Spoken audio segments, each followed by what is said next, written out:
Back in February, Des Moines City Council gave the green light to repair bridges in the metro that were deemed structurally deficient. Now, it is important to note that does not mean it's not safe to drive on. But as the city works to repair and replace these bridges, drivers need to be mindful of the traffic that's to come.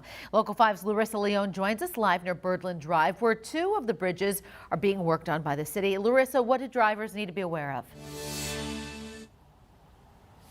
Yes, Stephanie, as you can see the bridge behind me, I'm in Birdland Drive, and that bridge is going to be fully replaced, and one near it will be, changed just a little bit with some repairs. But I spoke with the city engineer, and he says that this is a high traffic area, so people coming and commuting need to be mindful of the workers and carve in a little extra time for their commute.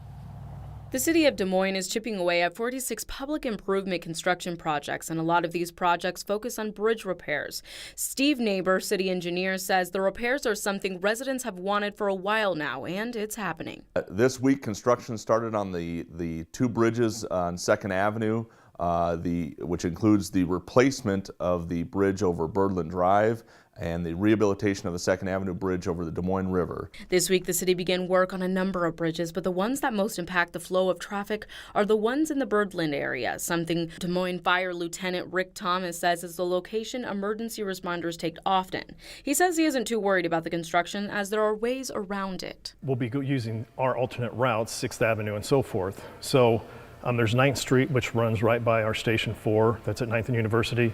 They can kind of shoot down that to Hickman. The only worry Lieutenant Thomas has is when traffic hits those areas, it can be hectic trying to get around those vehicles. He reminds us of the best practices when you see an emergency vehicle coming your way. Getting to the right as far as you can and getting out of that emergency vehicle's way. That might be one of your family members that they're coming to help, or your house that may be on fire. So it's vital that everybody gets out of the way when you see emergency vehicles. Neighbor says the city recognizes the popularity of these bridges and says they will not be fully closed down. So we'll be actually doing this project in staged construction, which will allow us to keep one lane of traffic open in each direction.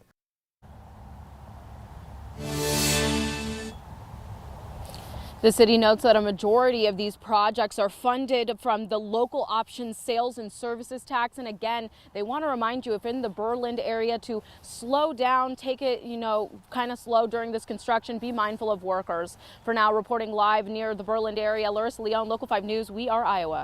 All right, Larissa, thank you very much.